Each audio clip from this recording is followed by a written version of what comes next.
So to, the next panel is called Performing Community and Formulating Art Practice. This afternoon's symposium, we kind of will branch out to more Southeast Asian countries, and we'll talk about more of a contemporary context for cultural production, including performing arts.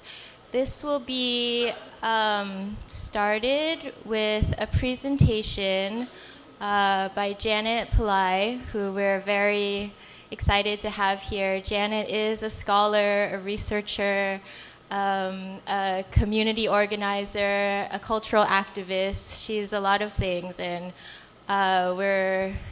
she's going to be talking about, she's from Kuala Lumpur, and she's going to be talking about community-based art practices in Malaysia.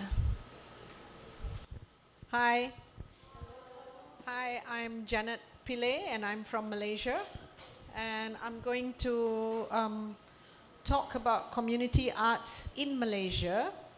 I'd also like for the young people to know that I worked in young people's theatre for 40 years, working with young people who are making theatre with communities. All right. So if you have any questions about working in community, you can ask me towards the end. But I'm going to talk about other groups, not about my work, but other groups in Malaysia who engage with communities. This work is the work that I'm going to present is actually based on a survey that we did in 2016 and 2017 on Malaysian community arts organizations, because we felt that a lot of artists are moving into cultural work, but they're doing it like on their own, and they are actually not a community by themselves. So we wanted them to have a meeting. And so we organized 2 seminars, one in 2016 and one in 2017, of all the possible Malaysian community arts workers, or cultural workers as we call them. Some of them are artists, not so activists, but still working with communities. And when they met us, we also did a survey on them, and all this is available online. Okay, how did people's theatre or cultural, what we call cultural collectives in Southeast Asian region begin? So it began to continue from this morning's lectures or presentations. Actually, a lot of it began with PETA. So PETA had a very big role in this, and it also has roots in the 1970s student movement in universities, which swept through Malaysia as well. So students became very activist. And why did students become activists during the 70s period and early, right up to the 80s? They were very active in university because in Malaysia we had introduced a policy on industrialization. So we have a lot of factories moving into the country, and people from leaving their farms to work in factories. And the students were angry about this movement of people moving from agriculture to factory work. And when the factories didn't make profits, then they would just lose their factory jobs, and they didn't know how to farm anymore. So that was one of the things they were protesting about. Multinational corporations, and also when these rural people moved to the cities, to the urban cities where the factories were located, they changed their lifestyle, left their culture behind, left their living style, so they would stay in hostels, and they would meet new people, get married to new boyfriends, and basically got separated from their family life, which was back in the village. Also, a lot of information, law, and policy began to be centrally controlled by corporates or industry players. And a lot of decisions were being made by the central government for everybody in the country.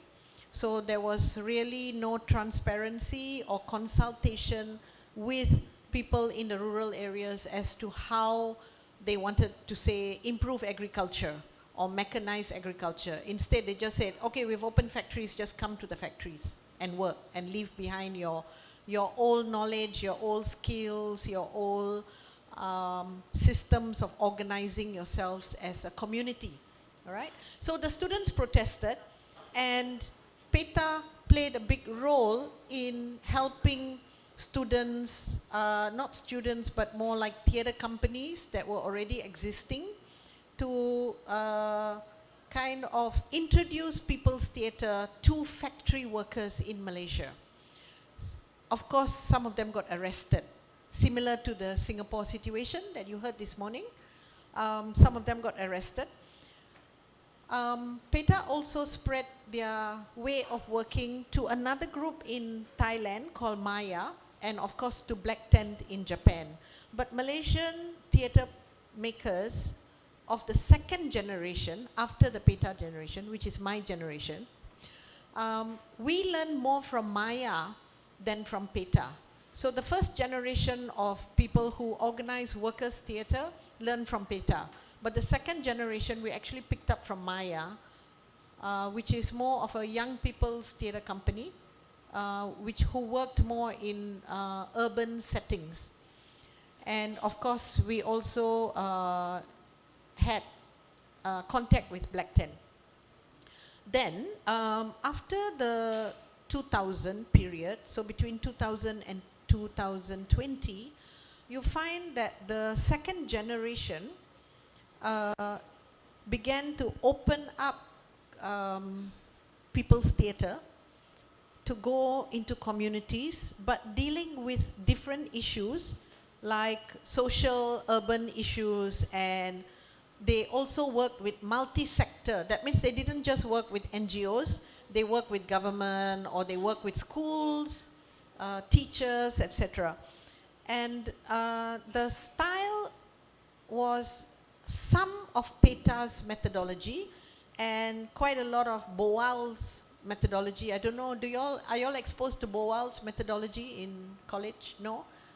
Go and read it up, it's very exciting. And something called socially engaged theatre. So in Malaysia, the red dots, West Malaysia and East Malaysia, denote the 78 kind of people's theatre initiatives, or people, I wouldn't call it theatre, because in Malaysia we also use visual arts, photography, dance, drama, when we go into the community. So from now on, I will refer to it as socially engaged arts. So socially engaged arts groups are the red groups, spread all over, but mainly in urban, big cities or small towns. Not so much in the rural area as with the previous generation of activists. So the new generation is more urban orientated. And the topics and their orientation of the new generation of socially engaged arts workers are wider. So they look at conservation, cultural and heritage conservation. So I think you asked a question this morning about how do young people get to know, about traditions and culture, etc. So there are specialized groups that only look at culture and heritage conservation. And then awareness raising, people who are oppressed, from simple issues like bullying in schools to workers not having their rights in factories, etc. So there are groups that attend to that. Migrant workers. We have a lot of migrant workers in Malaysia, including Filipinos, Nepalis, Indonesians, etc. So there are groups that just work with migrant workers. And then there are groups that go into communities and just try to resolve simple problems like, say, trash management, or maybe the community is not so integrated, especially urban communities. They tend to be very individualistic, and they have forgotten how to work as a community. So some groups work on that. And then health and safety and social enterprise, etc. Now, most of the communities that these socially engaged artists work with are usually low and medium income communities, migrant communities, and then children and youth and families. And the locations I've mentioned before: social housing in cities or urban villages, small towns, welfare institutions, and I've mentioned the issues. Now, who are these arts workers? Where do they come from? Who trains them? So many of them are either trained like me as a cultural worker, or they are artists, or they might be designers, and they even might be architects. So they have graduated from art school as architects, as designers, as dancers, etc. But they choose to work in community. And there is also a growing number of what we call non-formal educators. So we have now teachers who are very interested in this methodology in Malaysia. So we have a company in Penang that actually does teacher training in this method. So they, like PETA, they train teachers. But these companies are very small. They are only 1 to 2 leaders with a group of volunteers, and they are driven by ideology. They believe in helping or facilitating community or empowering community.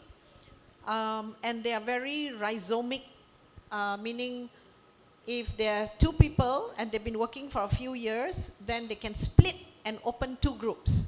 So they just go anywhere they like and they start their own initiative. And very much self-initiated, non-profit, of course. Many of them don't have a strong organizational structure. And they use all arts mediums: photography, craft, culinary. So when we talk about looking at cultural traditions, many of the projects also look at traditional craft, traditional cooking, modern technology like video, photography, and also a lot of their work involves making folk museums or local museums in small towns with the people, and also developing like heritage trails or discovery trails for visitors or school students to understand the space.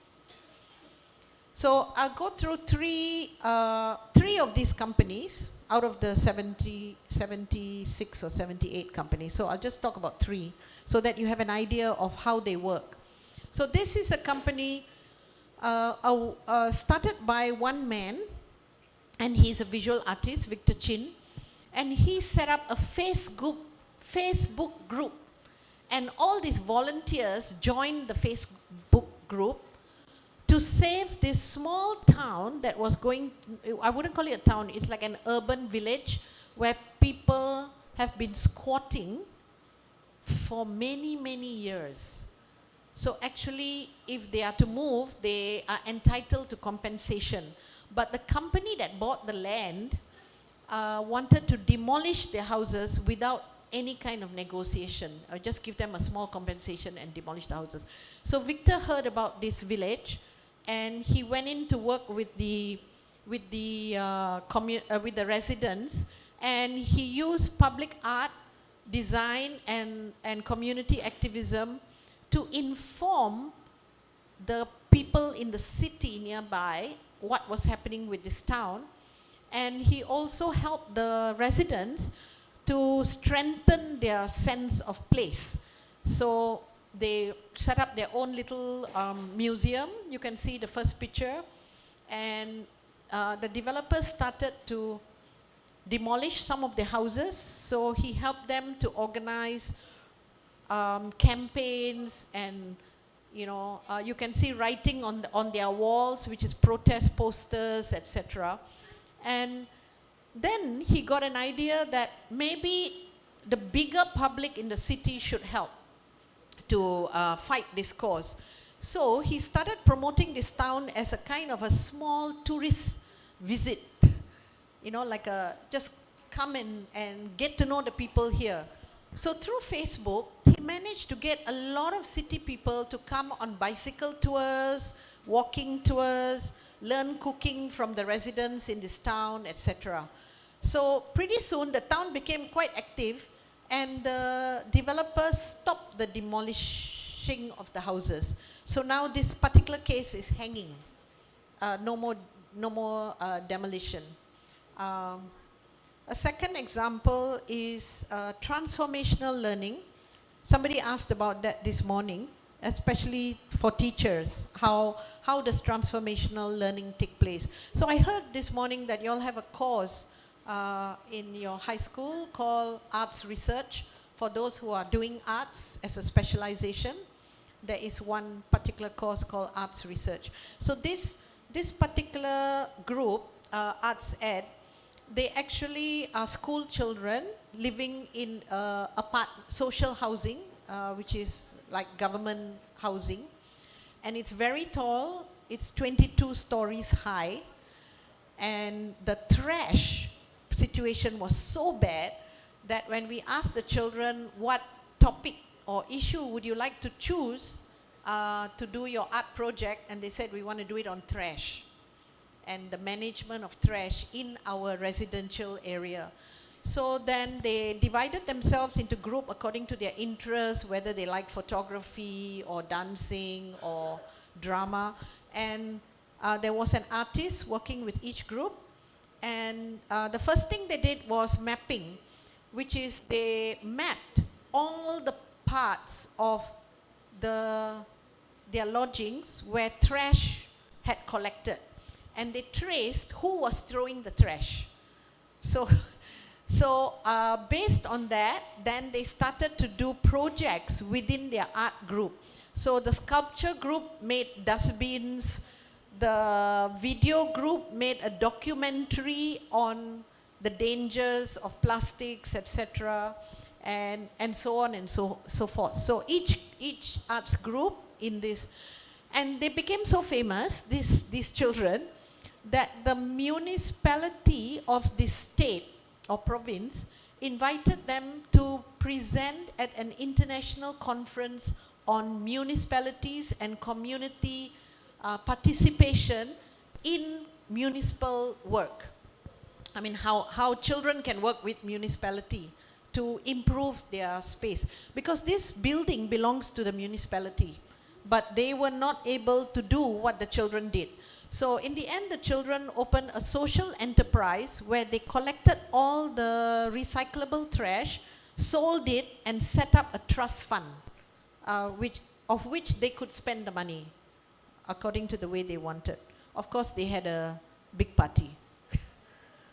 All right, the next group is a group of printmakers in Sabah, which is in East Malaysia. And they are also a loose collective, loose membership of about 15 artists, musicians, social activists. And what they do is they go from village to village, and they get young people, either in schools or in the community, and they teach them how to do this printing method. But the topic is chosen by the community or by the school children. What issues do you want to present through this artwork? And so they plan what is the topic. You can see the one on the far right. It basically says, do you want your community to go forward?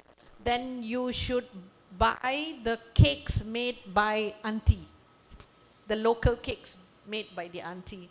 So that's an example of topic. And then there are also some people, some communities who want to do very political kind of prints. And you can see a sample, the colored sample of all the different types of prints made by this, facilitated by this group called Punk Rock Sulap. And they work in very rural situations, and it's very easy for them to move because they just have a printing kit and they just use textile that can be rolled up. It is interesting that this group was invited to exhibit their work at the National Art Gallery. Of course, the work was quite political, and they were told after some time to remove the work. So somebody instigated trouble, and they were asked to remove their work, and they removed their work, and all the artists made a lot of noise, this is censorship and it's very unfair, etc., etc. But several months later, when I met Punk Rock Sulap and I said, why did you take down your work? Why didn't you fight? And they said, that's not our job. Our job is with the communities. It's not to fight with galleries. We're not interested in galleries. We are interested in the fact that a community got to make that work, and that's done. The community expressed itself and talked about their issues through the artwork, and that's done. Hanging in the gallery is not significant for us. So, interesting. The last example is a theatre practitioner and an academic who teaches theatre, Chunmi. She started working with very small towns with the community. So she would meet like the school headmistress, then she would meet the local councillor, and she would organize these festivals called town festivals, where everybody from very old people and very young people and school children could participate. And after 2 or 3 years, each of these towns was able to create like a small library and an archive and continue their carnival every year. So it was intergenerational kind of community engaged arts. The important thing about socially engaged arts in Malaysia is the focus to create agency, to build agency. So the art process is actually the process of making art, not the product, all right? It's very important. So when the community comes together to make a big piece of art or to work together, either to make a carnival or a folk museum of artifacts found in the town, or to make a punk rock sulap print, what's happening is that there is social engagement between the community and between the young people, and they are all talking about the issue and how should we make the artwork in relation to the issue. So it's organizing acts of participation where social exchange can take place through the process of making art. That's very important. And so it's a social act, all right? And it's always based on co-creation and co-organization. That's very important. So it's very different from learning art in a classroom, or learning a technical skill of how to paint or how to and a lot of the issues are coming from the community, about the community. So the principles involved are, there is a step-by-step that's involved. So first, the people who are going to make the art, they go into their community and they map their community. They map issues, and they point up one issue that they think they want to work on, something that is critical to them. And then they are grouped according to interest groups. So sometimes it's old people, or the men want to do something and the women want to do something else, children want to do something else. But the very important thing is, whatever different projects they're doing, there is a common goal. That means they're all doing different things, but it's working towards a common goal. And they have to investigate and research and document their community before they can plan the art work or the outcome. So the interesting thing about socially engaged arts is you have 10 intangible outcomes which teachers never give you marks for because it's about bonding and leadership and building a sense of place. This place belongs to me. I have spoken to the old people or have had intergenerational engagement with the community. And very rarely we see people recognizing the intangible value of socially engaged arts. Whereas the tangible, people get excited about it because you're creating a map or you're sharing songs like you did just now or a dance, right? We can see it and it's tangible. Or you're making a museum or collecting some stories from old people, etc. So socially engaged arts has got potential as well as challenges. And it's something that maybe we should think about because it's a new way of thinking.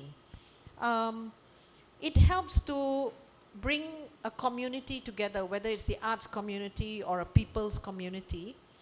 And creating this community is a tough process. It's a very tough process. Governments have failed to do it. So can art, my question is, can art, the art process, actually help to do it? Can that creative process bring people together? And it gives, trying to give value to process and product, tangible and intangible, is a challenge. That means will funders give you money for both? For tangible and intangible, process and product? Will they recognize, will teachers recognize that students are actually fulfilling some intangible outcomes as well as tangible outcomes? It's also very challenging when artists take on socially engaged arts because they have to today work with many sectors like government, third party, market forces that are giving them funding, foundations like, you know, Japan Foundation, German Goethe Foundation. So you get funding from many sources, then you get lodgings from the local mayor or the government, and then you get, you know, NGOs helping you. And sometimes these partners are not sync together. They may have different intentions or different value. So it actually helps you to negotiate this kind of relationships. And as an outsider, sometimes you go into a community and you're starting your research in the community, but the community sees you as an outsider, or the NGO sees the artist as an outsider. So negotiating the relationship between insider and outsider can be challenging. And for universities and schools, they haven't begun to see cultural worker as a career. So they're willing to pay a social worker, but they're not willing to pay a cultural worker. And I think the younger generation should really fight for this, that governments and institutions should actually pay legitimate wages to cultural workers. And lastly, I think socially engaged arts, people's theatre, actually introduces a new role for the arts and new methodologies. As we can see how PETA's methodology has really survived, like, you know, 50 years. So these new methodologies are now becoming very interesting for educators. So they call it transformative learning. That means you go on the ground, you do research on the ground with community, you co-create with the community, and you actually learn through the process, which is a very hands-on learning, very different from classroom or university style learning, right? So it's a kind of a new learning methodology, which we saw in the Indonesian example, where they have now made it into a studio course, which is very problematic for me, I feel, because socially engaged arts is meant to be in the community, you know, in the real situation. And I'll stop there for now, and I hope it gives you an idea of what basically socially engaged arts is in Malaysia and the direction that it's taking with young artists. Thank you.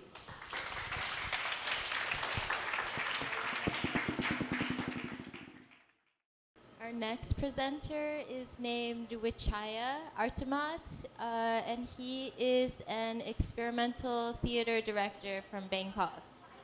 Wichaya will be introducing the concept of self-censorship, stemming from the cultural and political context of Thailand. Thank you.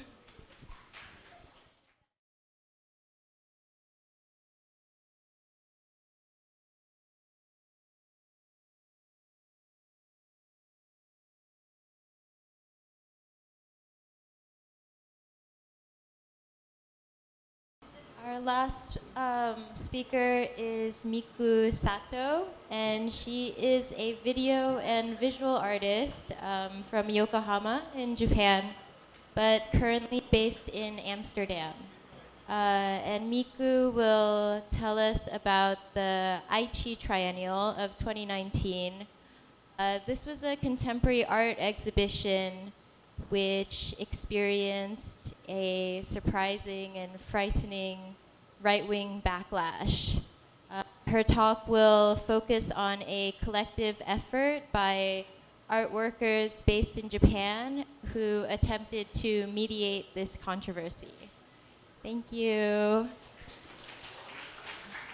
Hello everyone, my name is Miku Sato. I'm a Japanese artist. And recently I'm working with video. I'm going to talk about J-Art Call Center today. So its logo. So J-Art Call Center, which was founded by Akira Takayama.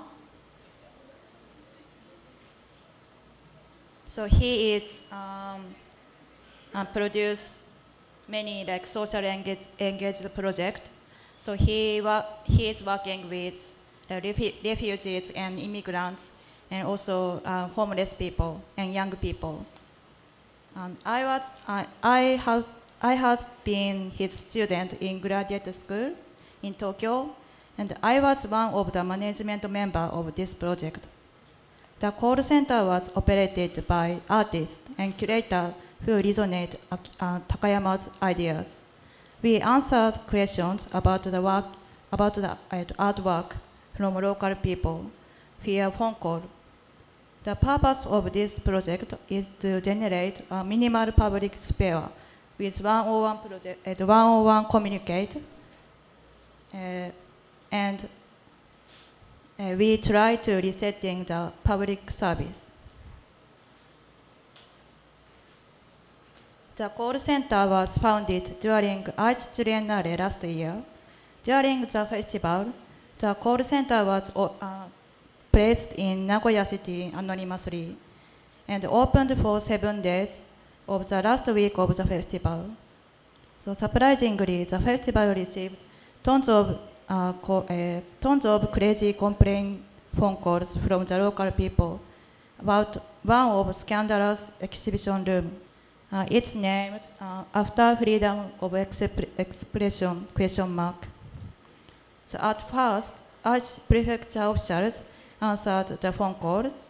In fact, the prefecture officials didn't know the artwork very well, so the only things they could do was just to listen to the complaints.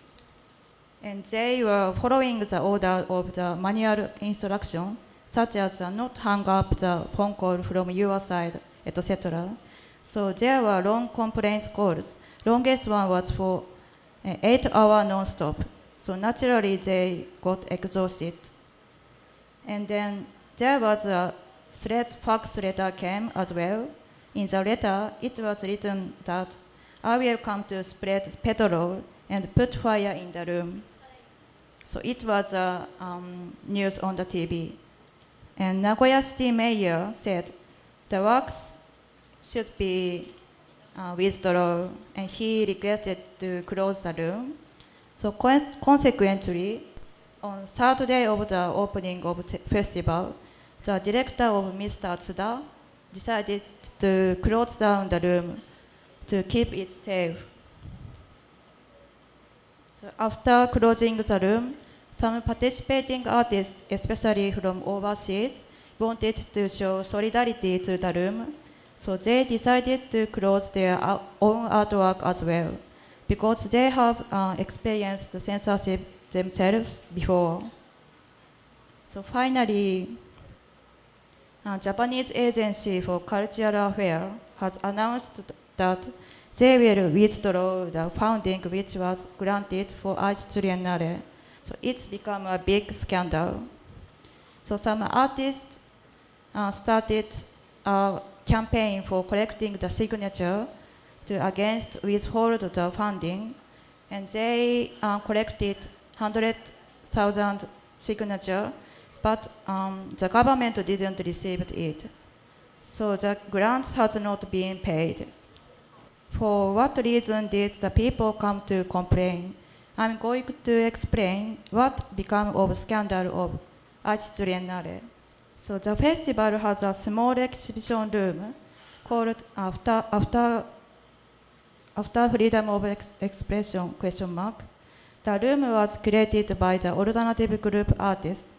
They were invited by the director of Arts Triennale. In the room, only controversial works made by 16 artists were shown. So actually, the room was just a small part of the whole festival. But after the scandals, a lot of people talked mostly about the room. The works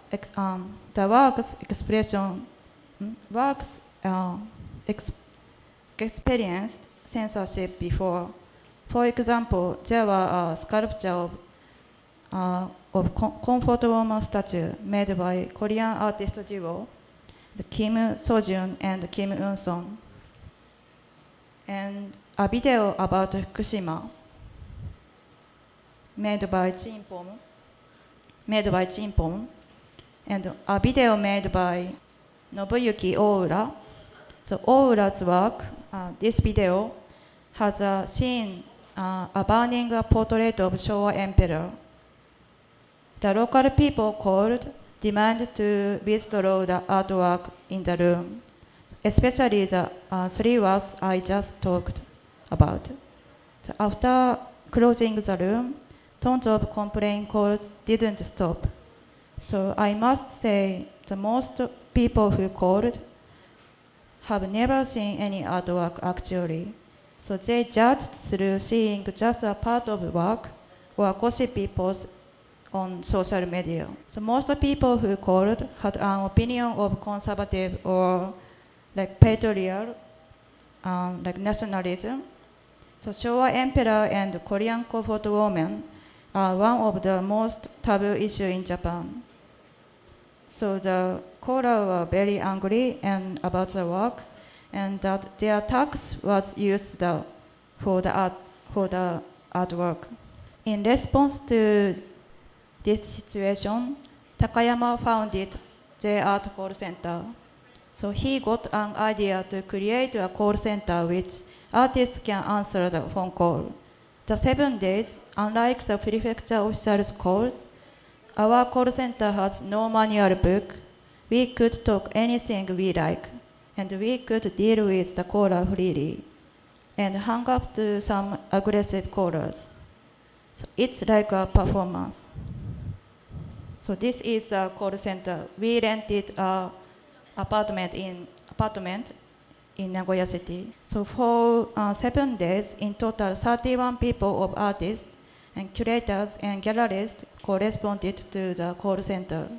The total of 718 calls were received, of which 48% could be answered. The purpose of this project, this call center is have to a place everyone can exchange their opinions. It has a performative aspect within the artistic context. So Takayama decided to develop this project as a performative art piece.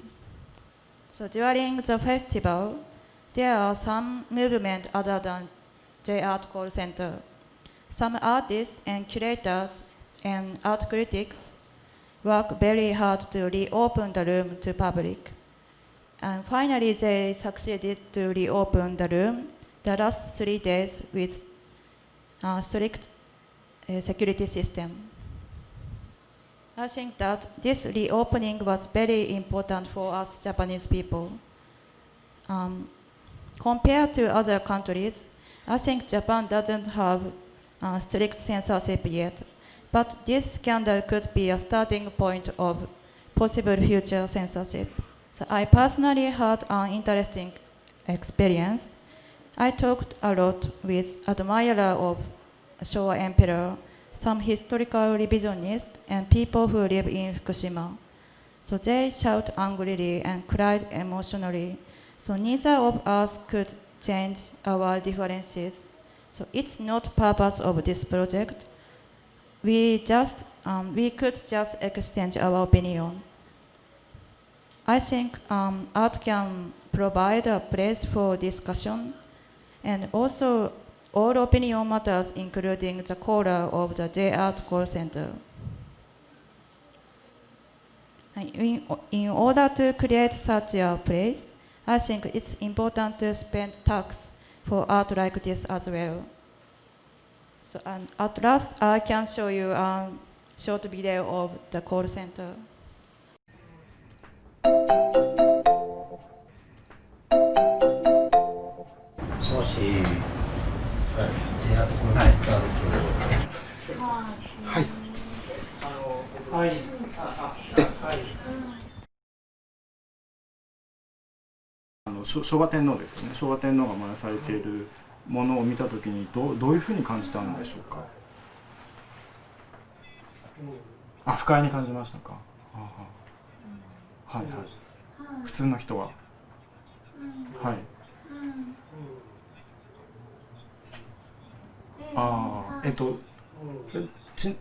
ちなみにこのではいはいどうぞどうぞはい。実際に見られました？展示は見ました？は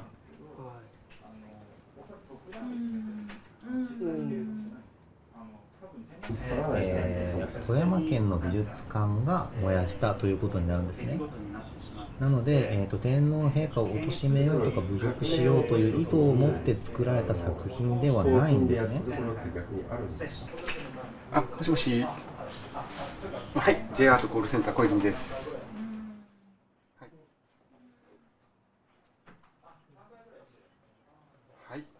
愛知芸術センターのその一角で不自由展という表現の不自由展というものが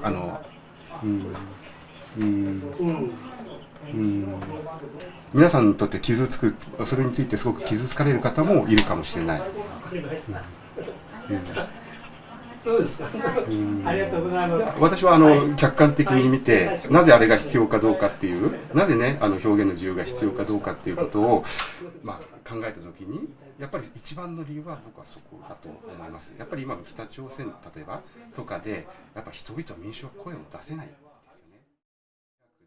反対の声に対してどういう言葉を我々は発せられるんだろうでそこで果たしてコミュニケーションが可能なのかどうなのかっていうところこの人たちを説得する言葉があるのかっていうのはすごい試されますねこういう時は。はい。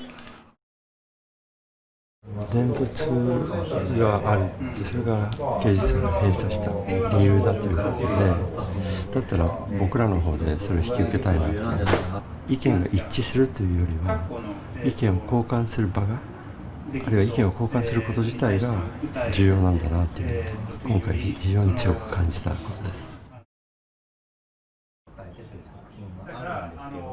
その作品が、天皇陛下の写真を使われていた作品なんですけれどもまだ閉鎖されていない状態の展覧会見に、僕らがこういうふうにやってるような活動をじゃあ例えば税金出してやってくれっていうのはそれはやっぱ違うだろうと。昭和天皇の、コラージュが燃やされたものがおそらく気になってらっしゃると思うんですけどもまずその、だからその訴える方法の一つが芸術であっても別にいいと思うんですよ。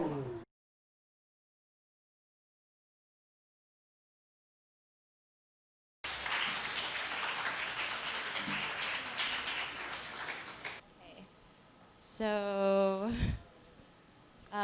these presentations are pretty diverse in a way, but I feel like one theme that ran along them was kind of the artist as citizen and a sense of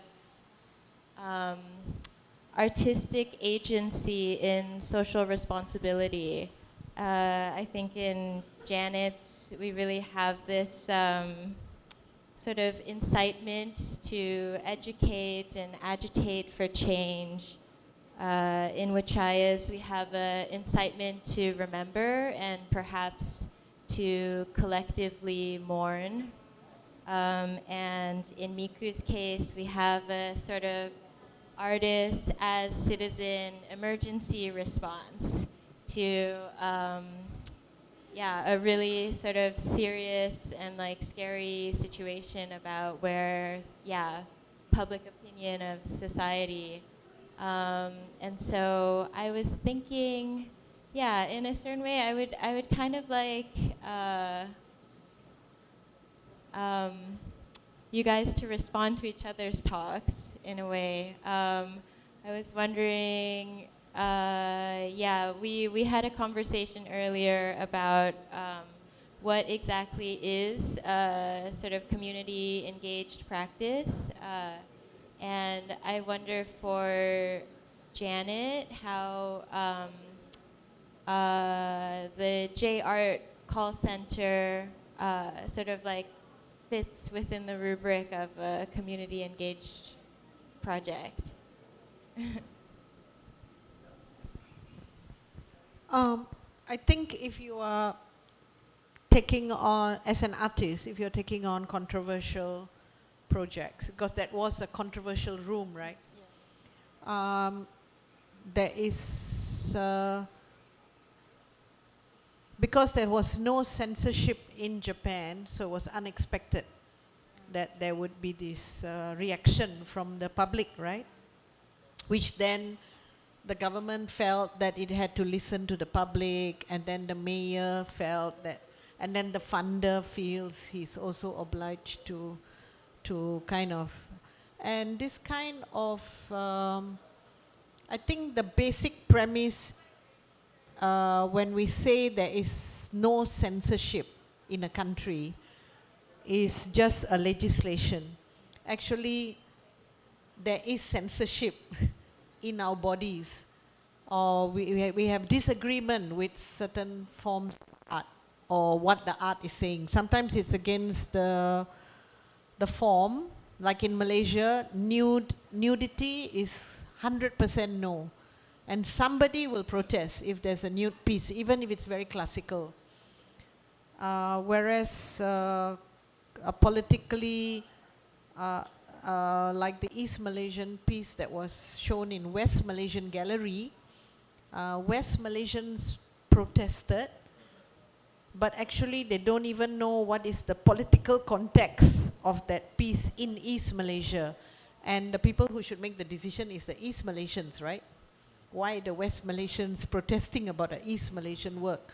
So I think that controversy will happen anywhere. And I think part of socially engaged art is to be prepared for controversy. So to be prepared, I think artists cannot say there's no disagreement or no censorship. The very fact that they called it controversial art means that somebody didn't like it, right? It may not be the artist, but it might be a government or some right-wing people. So I think artists have to be united and have their own agency to protect themselves. Or in the case of Thailand and Malaysia, our way of dealing with it is to practice soft self-censorship, where we use a lot of symbolism and a lot of symbolic icons, and everybody understands the symbolism. So culturally, people understand the symbolism as, I nowadays I prefer not to call it self-censorship, just clever way of presenting politics, because everybody knows what you're saying, including those who disagree and those who agree.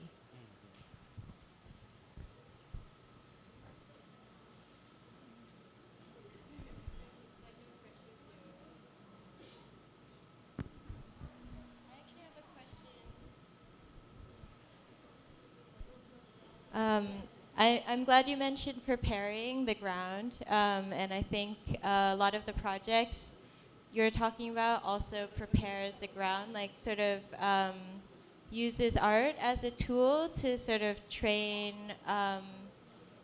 subjects in citizenship, and in a way, like I think the Aichi backlash happened in like kind of as a result of sort of social neglect. It seemed like the people who were calling from Fukushima or from, sort of like emperor worshipping backgrounds actually felt very neglected by society, by the government. And so, it sort of speaks to a lack of cultural training or, sort of cultural acceptance for them, as well as the artists who experience the backlash. And then, I have a question for Wichaya, which is kind of about your theater productions and whether, just how you felt the experience was for the participants in your theater. Did you feel like there was, a sort of like collective trauma being processed, or some sense of catharsis, or this sort of sharing of feelings around the events that you're referring to?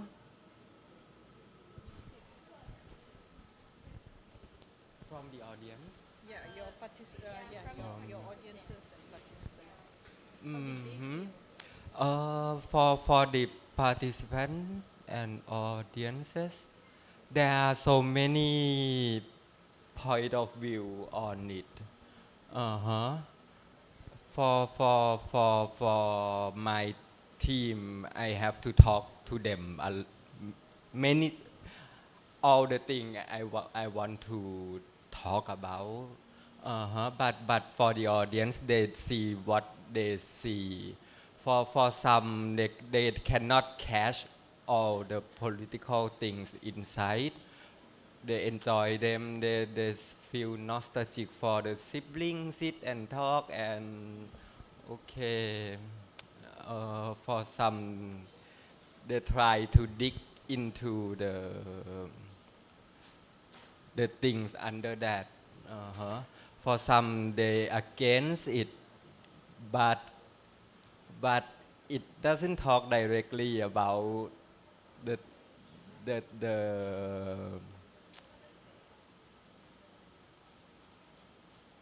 sensitive things, so they cannot do anything.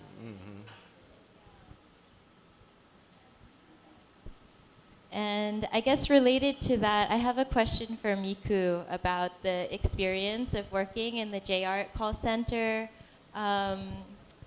I feel like it must have been a really interesting feeling for you, together with a bunch of art and cultural workers, to sort of collectively process these reactions and kind of share the space of this room and sort of stories from the different callers, because it sounds like that would be a really traumatic activity to deal with alone, but since you were together, I'm just curious what that experience was like. It's very interesting experience. Actually, the most caller were like old men, like maybe over like 16 old guys, and they were that kind of admirer of Showa Emperor, and sometimes sometimes they are very angry and shout, and so sometimes we also shout actually. The process is very also interesting. So that this call center just like happened suddenly. So we just rented the apartment in Nagoya City, and that time many like right-wing people, it's like protest the Nagoya City, so a little bit like dangerous situation. So we like was hiding anonymously, and yes, but so finally it's finished safely, and but I'm looking forward to like developing this project and like next opportunity. Maybe Takayama is preparing this project in Tokyo, I think, this year. Yes, yeah.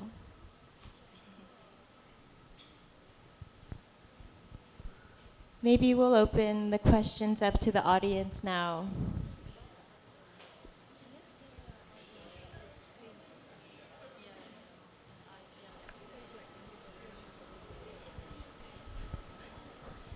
Hi, I'm Gino, and my question is for Wichaya.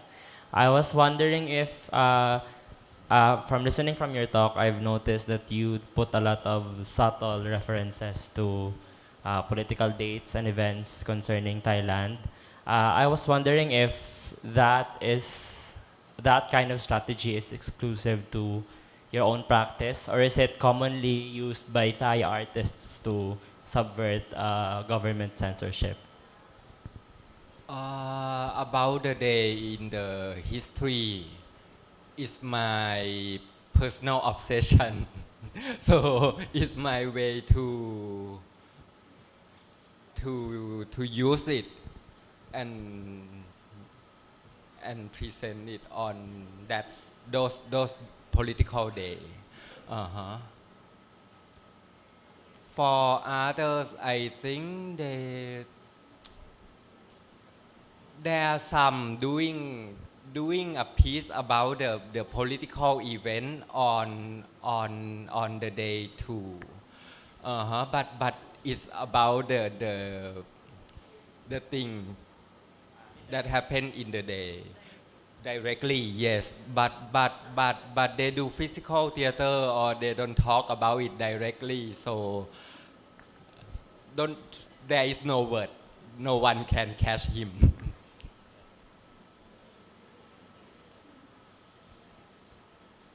More questions? Mm-hmm.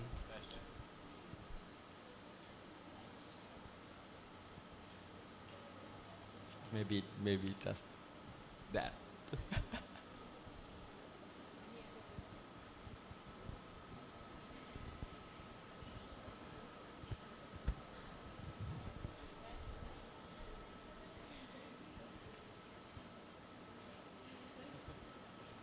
I think we all in share some this issue, na. Mm-hmm. We have to censor ourselves some way, like Janet said. Mm-hmm. Yeah.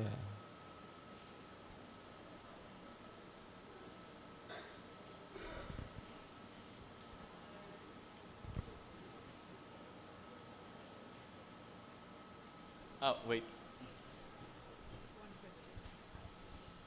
Hi, my name is Sei Kamida from Okinawa, Japan. And I have a question to Janet. When you talking to teaching with and creating with the students and the kids, what is your most important things, when you talk to? Because in the process, you said you challenge the process most importantly.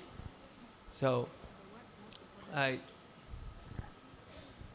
in the end, first you connect with the people resources into the the result, and then you use some approach, and then I think you said it like interest group 1, interest group 2, interest group 3.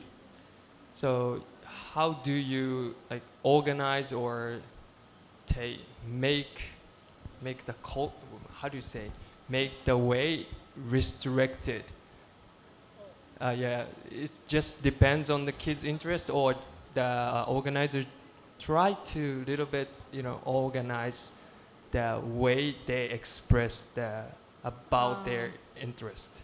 No, we don't control the young people. So during the mapping exercise, it is a participatory mapping. So the young people have to identify the issue that they feel is a priority for them. So if it's a community, then the adult community would identify the issue. Interestingly, in the example that I gave, the adult community in that apartment, social housing, identified same issue as the children, even though they didn't discuss.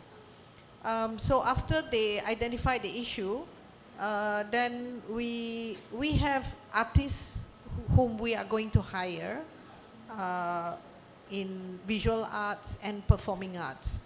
So the artists will sort of carry out an audition with the community, which art form or medium that they like to work with.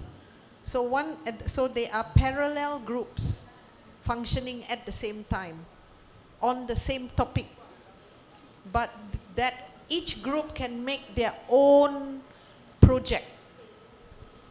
If it's a sculpture project, they might learn some skills and techniques on sculpture, but at the same time they are exposed to recycling, making their sculpture with recycled materials. If it's a video, they are making about trash and manage who is making the trash, where the trash is going, what is the result, but they're making a documentary. So they will also learn from the artists the whole process of making a documentary. So that is also parallel. That means the process of making the documentary is part of the bonding of that community. So everything is functioning in a parallel way. So in the end, we might have 4 or 5 different end product, and all the end product is actually trash management, managing the trash in different ways, according to your interest or your talent or whatever. Does that answer the question?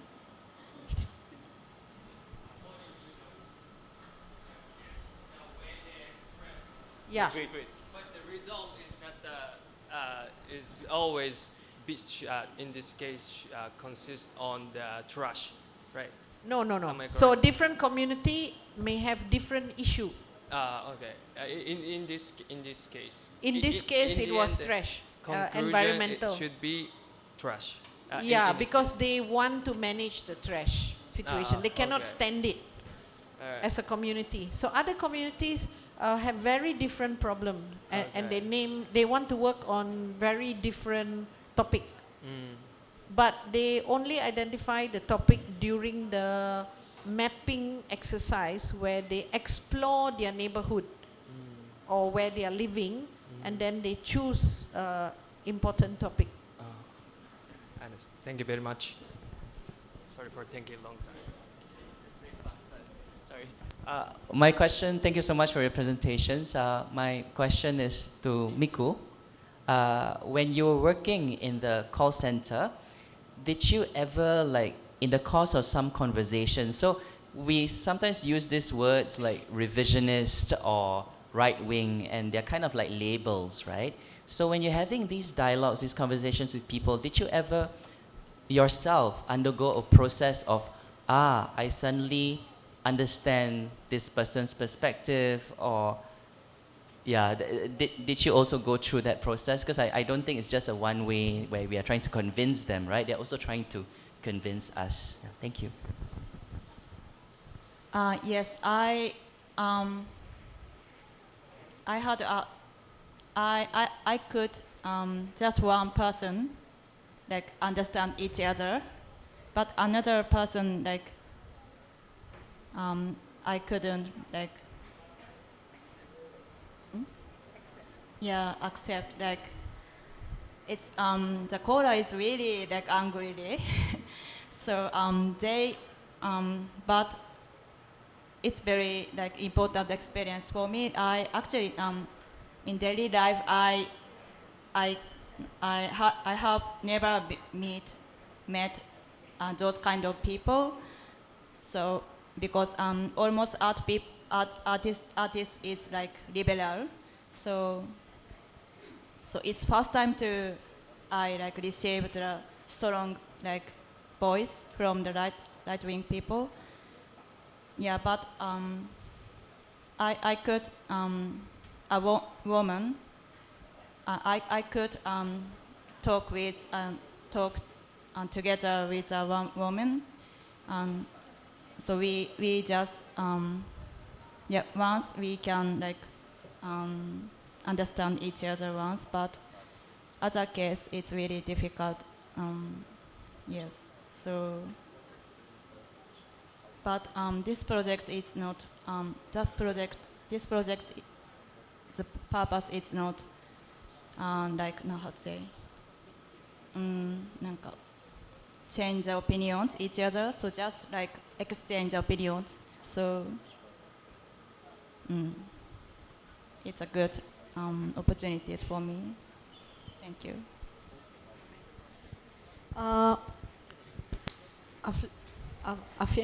I just want to say, add on to this, because I think socially engaged art, this particular call center project, because of its dialogical nature.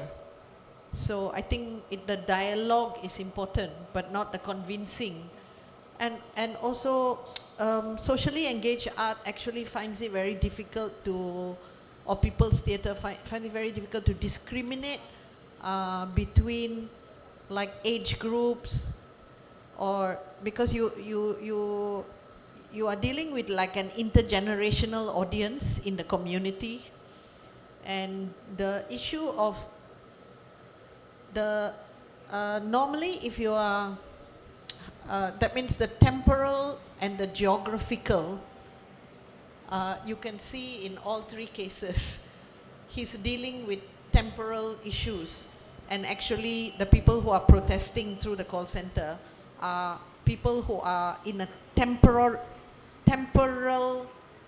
lag, and the people who are making the artwork actually come from another temporal, and also geographically they experience very different things. And I think we have to be careful that the purpose of socially engaged arts is not to protest, but to start dialogue. It's meant to be a dialogical process between generations, between different opinions, etc. So I think it's very important for young people to understand that the dialogics is critical. Yeah, and also that dialogues take time, and it's not just about defining your position and sort of defending it. It actually, there's, this. Actually, the call center incident is very interesting because it gives more dimensions to the room than does the room by itself.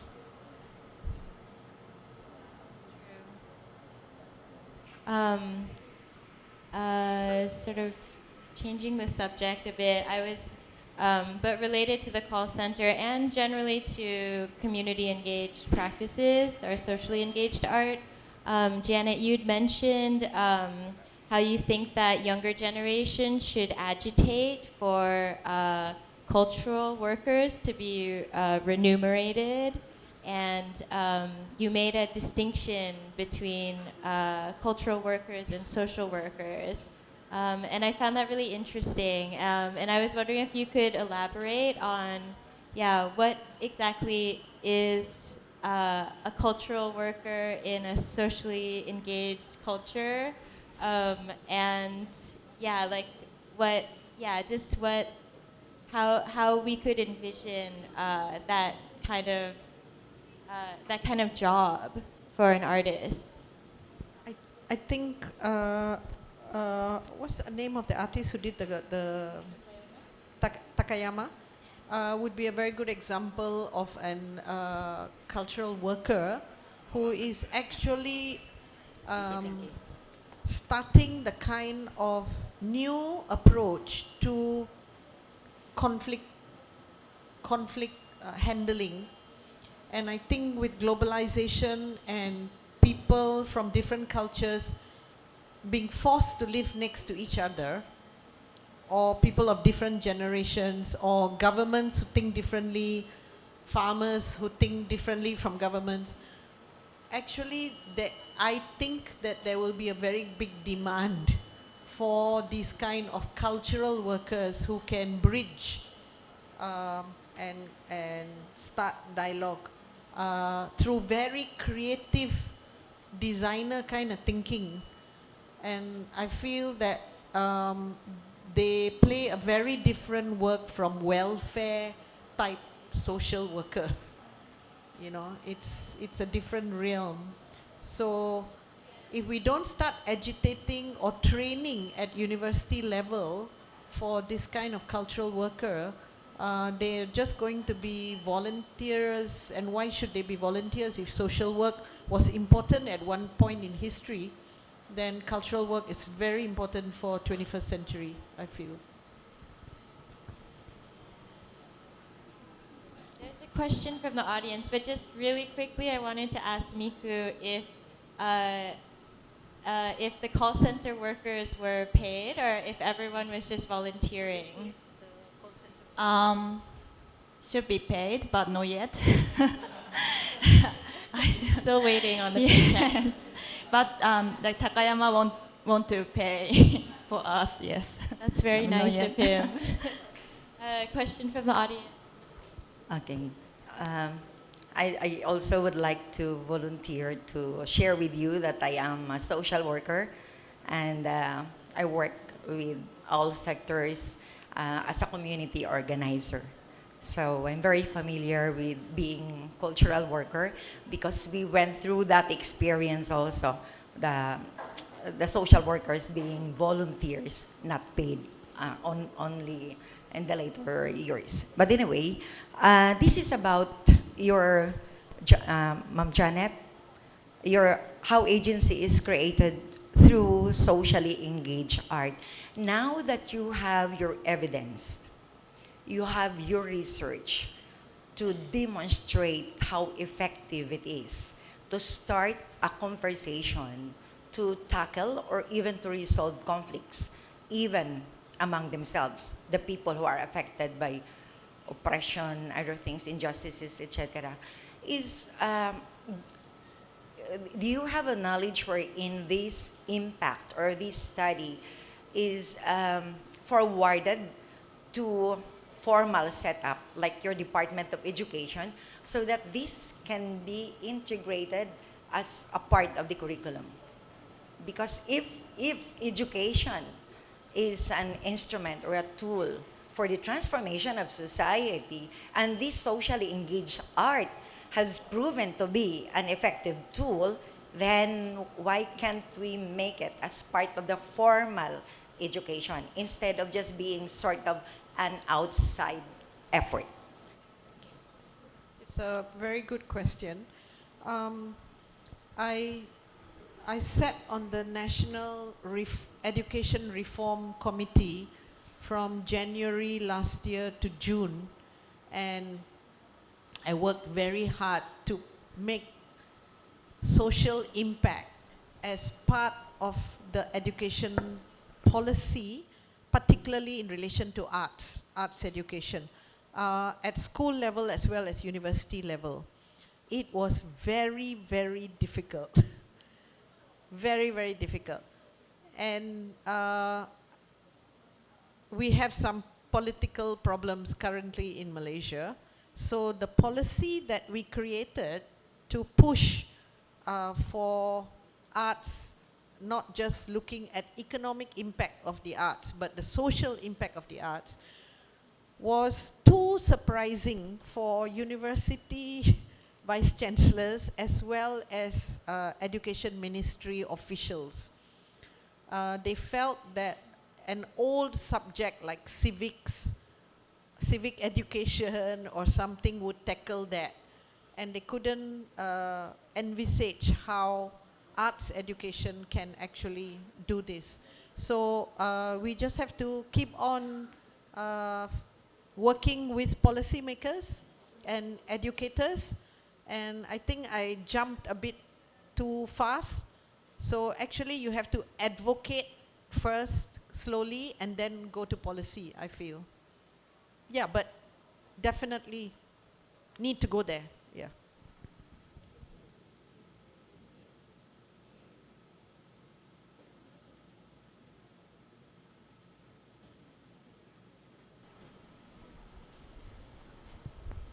Check. Hello. Yeah, hello. My name is Muhammad Abe. I am the presenter this morning. I remember when Janet, the slides about the printmaking in Sabah, and it bring to Kuala Lumpur, the exhibition, right? And it's get censored, something. I remember in 2015 in Jogja Biennale, visual art exhibition in Jogja, it's the curatorial present a lot of social engaged art, which it resulted in many critics, because where is the artwork? People ask that, because also it's problematic in Jogja. Usually Biennale, they hope they will see an artwork or something, but instead they see list of problem or a book or something, and people criticize that. My question is socially engaged art is it attached to a location where it work? I mean, you work with the community in somewhere, but when you bring it to another context, yeah, it will give different meaning of the artwork. That is my question. I don't think so. Maybe a good example is in Indonesia. There's an artist called Moliono. I don't know whether you are. He's a very good example of. He's an educator. He has built schools in East Timor and Papua. That's right, East and West Papua, and the whole process of building a school with the community, with mothers and carpenters and developing a syllabus. He does the whole thing with the community. And that whole process, he actually manifests it as a visual artist through artworks and installations, which he then brings to galleries and exhibits. And I think that kind of dual manifestation, artistic manifestation of a process, is one of the ways whereby the meaning doesn't change but actually reaches a whole different audience. So I find his work very inspiring, yeah. But there are very few artists who work like him. Wong Hoi Chong is another artist who also does this dual. That means he does very political work. Wong Hoi Chong is an international artist from Malaysia, and he's both installation artist as well as a 2D artist. And he does very political work with communities, and then he will also do visual arts work which condenses the process that he went through with the community.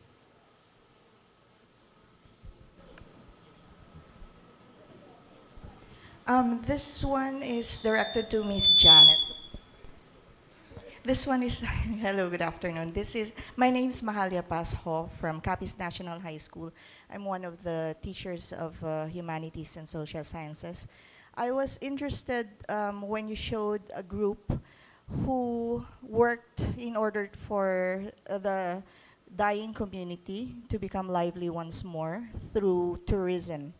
Okay, so I was just thinking it could be applied also in our community, for example, in each barangay. So my question was, or is going to be about how did they encourage tourists to come to a certain area, considering that, as you mentioned earlier, that area was full of squatters or people who are illegally living there, and their houses were about to be demolished.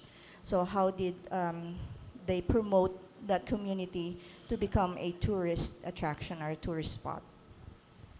It's not for outside tourists. It's more for supporters who are against demolition of these urban villages. So I wouldn't call them tourists, they were actually like supporters. But in answer to your question, so they were supporters from the city who had a strong ideology against demolition of long-time squatters. But to answer your question, there is another project also done by the group that did the trash, where they went to a very rural town, which was a town with some heritage assets and agricultural assets and very beautiful nature. But all the young people in that town aspired to be mobile phone salesmen in the city. And the town was losing dropouts from school because they wanted to go to the city and have an exciting life. So the local government asked this arts group to go in and do something about the children's aspirations. So the art group spent 5 years in that town doing iterative projects, and each project was focused on like photography, but they took photos and they did interviews on the assets of the town. And after every batch, every year was a different group of children from that town, and they could join any of these projects, either cycling maps or making their own tourist maps. And in the end, the children who got very excited with the project were partnered with the university art department and the tourism department. So these three partners, that means the children, the art department of the university, and the tourism department, made a deal to come up with 3 major products which the prefecture wanted. The district tourism wanted the 3. So one was a walking trail map. The second was a newspaper for the whole district on their assets and their history. And it was printed by the tourism department and given to all the residents as well as to tourists who came to visit. And the third project was a big exhibition of the children's work in a moving exhibition that went from the market to the land office to schools, etc. The tourism jumped for this small town very high after these 3 products came out at the end of the 5 years. So it is actually iterative projects by young people in the space, and then the design aspect is assisted by university design school. And then tourism is the one paying the money for the promotion, etc. So it's a partnership.